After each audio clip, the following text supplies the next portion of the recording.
Assalamualaikum warahmatullahi wabarakatuh.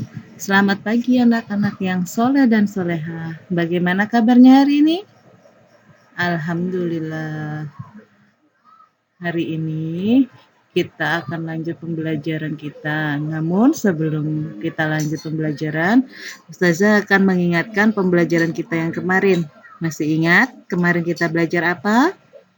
Ya, yang pertama kemarin kita belajar tentang ciri-ciri makhluk hidup dan apa, ayo?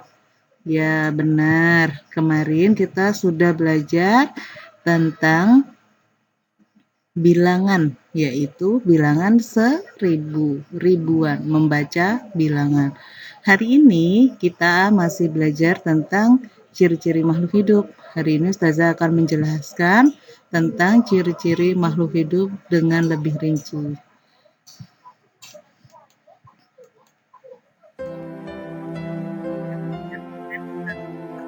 Dan perkembangan makhluk tema 1 dan pembelajaran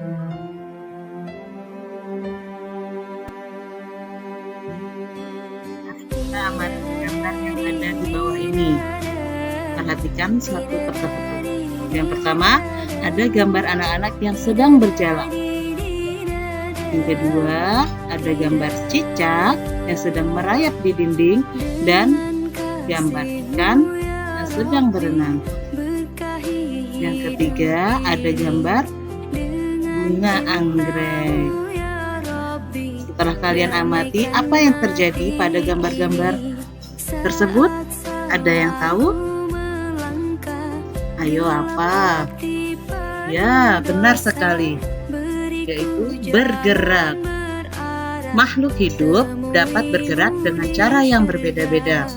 Manusia berjalan menggunakan kaki, ikan berenang menggunakan sirip, cicak merayap di dinding. Apakah tumbuhan juga bergerak? Menurut kalian bagaimana? Apakah tumbuhan bisa bergerak? Ya, tumbuhan juga bisa bergerak, tetapi tidak berpindah tempat.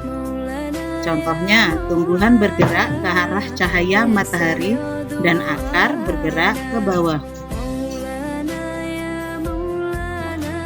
Selanjutnya yaitu ciri-ciri makhluk hidup yang kedua adalah bernapas. Siapa yang tahu ikan bernafas dengan apa? Manusia bernafas dengan makhluk hidup dapat bernafas. Alat pernapasan makhluk hidup berbeda-beda. Manusia bernapas dengan paru-paru, ikan bernapas dengan insang, dan tumbuhan bernapas dengan stomata.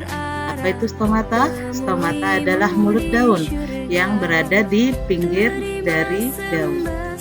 Selanjutnya, ciri makhluk yang ketiga adalah tumbuh dan berkembang. Makhluk hidup dapat tumbuh dan berkembang. Tumbuh artinya bertambah ukuran tinggi dan beratnya. Makhluk hidup dapat berkembang biak. Cara berkembang biak makhluk hidup berbeda-beda. Ada yang berkembang biak dengan cara melahirkan dan ada juga yang berkembang biak dengan cara berkembang. Tumbuhan bagaimana bergerak, berkembang biak juga atau tidak? Ya, tumbuhan berkembang biak dengan cara tunas, biji, dan lainnya.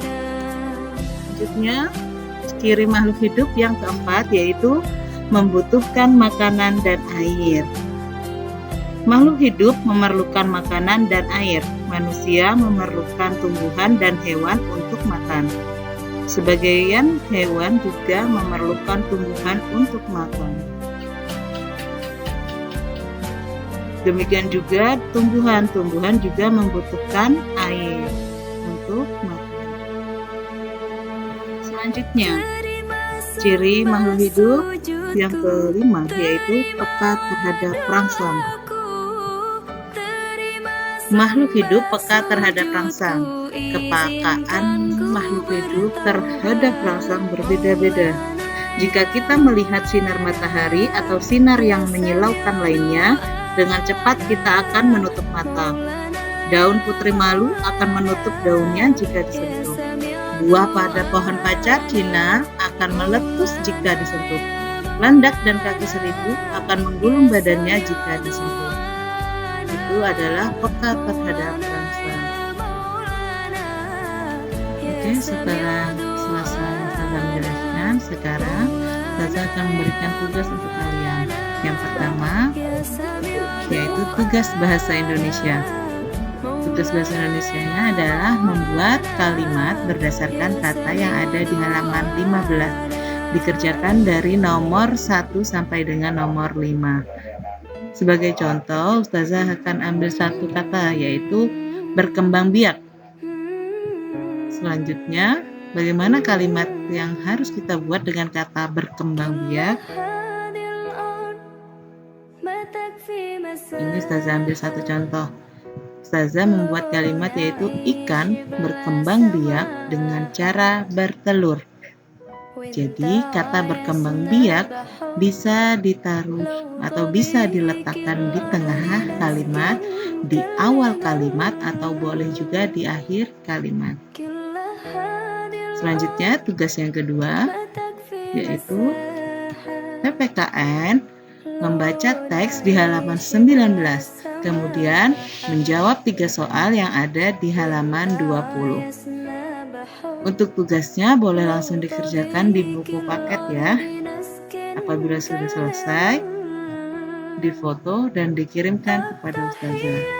Ustazah tunggu. Wassalamualaikum warahmatullahi wabarakatuh.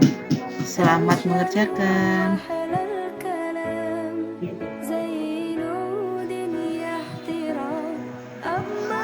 Tetap semangat belajarnya di rumah. Sampai jumpa esok hari.